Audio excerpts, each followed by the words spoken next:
I'm very new to here. Be in good health. Thanks for the interview. Anyway. बिस्मिल्लाहिर्रहमानिर्रहीम। अस्सलामु अलैकुम वरहमतुल्लाहि वबरकातुह। नाज़रीन इकराम, आज की वीडियो बड़ी अफसोस के साथ बना रहा हूँ। आपने देखा होगा कि जद्दा में कब्रिस्तान पर बहुत बड़ा टेररिस्ट अटैक किया गया। इसके बारे में मैं आपसे ताज़ा तरीन सूरत हाल शेयर करूंगा कि आखिर ये हमला क्यों हुआ, इसके पीछे क्या लॉजिक थी,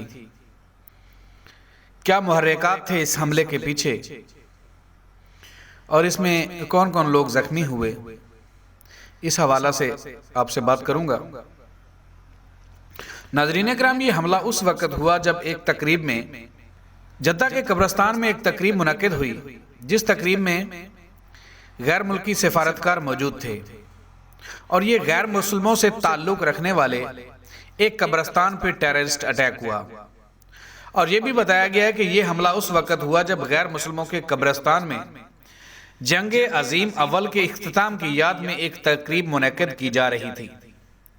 इस तकरीब में इटली, यूनान, फ्रांस, यूके और मुख्तलिफ ममालिक के सफारतकार शरीक थे। इन पे ये दहशतगर्दाना टेररिस्ट अटैक किया गया। और सऊदी मीडिया की तरफ से जो मुसद्दिका खबर सामने आई है वो ये है कि इस हादसा में सिर्फ 2 लोग जख्मी हुए हैं, जिनमें से एक सऊदी सिक्योरिटी एहलकार है और दूसरा सफारती एहलकार है। लेकिन एम्बेसीज कहती हैं कि इसमें ज्यादा लोग जख्मी हुए हैं। इब्तदाई तौर पर गवर्नर जद्दा शहजादा मैशल बिन माजिद ने कब्रिस्तान में जख्मी होने वालों की अयादत की है और आप देख सकते हैं कि वो गैर मुल्की से भी बातचीत कर रहे थे और उनको यकीन दिला रहे थे कि आप महफूज हैं, हम आपके साथ हैं। और यकीनन होना भी ऐसे ही चाहिए कि गैर मुल्कियों को तहफ़्फ़ुज़ का एहसास दिलाया जाए, उन्हें बताया जाए कि आप हमारे अपने लोग हैं, बाहर के नहीं हैं। जब ये एहसास दिलाया जाएगा तो यकीनन वो अपने आप को महफूज महसूस करेंगे।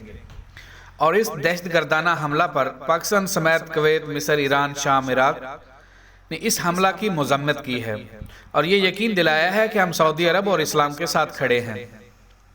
ये कत्लो गारिद करने वाले और नफरत फैलाने वाले और दुनिया का अमन तबाह करने वाले दरअसल रहमान के मिशन की तकमील वाले लोग नहीं हैं, बल्कि ये शैतान की चाल पे चलने वाले लोग हैं। क्योंकि इनकी ये दहशतगर्दाना हमलों की वजह से मगरब अपनी अवाम के सामने इस्लाम का गलत तस्वुर पेश कर रहा है।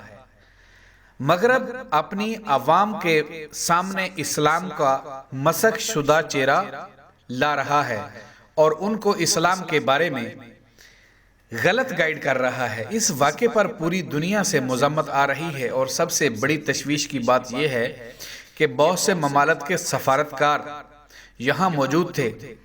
जद्दा के अंदर ये जो गैर मुस्लिमों का कब्रिस्तान है, इसके मुतल्लिक़ कहा जा रहा है कि ये कोई 500 साल पुराना कब्रिस्तान है। यहाँ पर मुतअद्दिद गैर मुस्लिम ममालिक के लोगों को दफनाया जाता है। यकीनन ये एक पुराना और तारीखी कब्रिस्तान है। यकीनन बहुत से गैर मुल्की भी सऊदी अरब में रहते हैं जो बहुत अरसे से सऊदी अरब में मुकीम हैं और जब वो वफात पाते हैं तो उनकी कब्रें इस कब्रिस्तान में बनाई जाती हैं, उनको इसी गैर मुस्लिम कब्रिस्तान में दफनाया जाता है। ठीक इसी तरह जिस तरह गैर मुस्लिम ममालिक में मुसलमान काफ़ी अरसे से रह रहे हैं और जब मुसलमान वफात पाते हैं तो उनको मुसलमानों के कब्रिस्तान में दफनाया जाता है। इसी तरह गैर मुस्लिमों के भी मुसलमान ममालिक में कब्रिस्तान होते हैं। तो नाज़रीन, ये एक इंतहाई घटिया और घिनौना खेल है जो शैतान के पैरोकार खेल रहे हैं। नाज़रीन कराम, जद्दा के इस कब्रिस्तान में जो टेररिस्ट अटैक हुआ है, इसके बारे में आप अपनी कीमती राय का इजहार कमेंट्स बॉक्स में ज़रूर छोड़िएगा। आपके कीमती वक्त का बहुत शुक्रिया। अस्सलामु अलैकुम वरहमतुल्लाहि वबरकातुहू।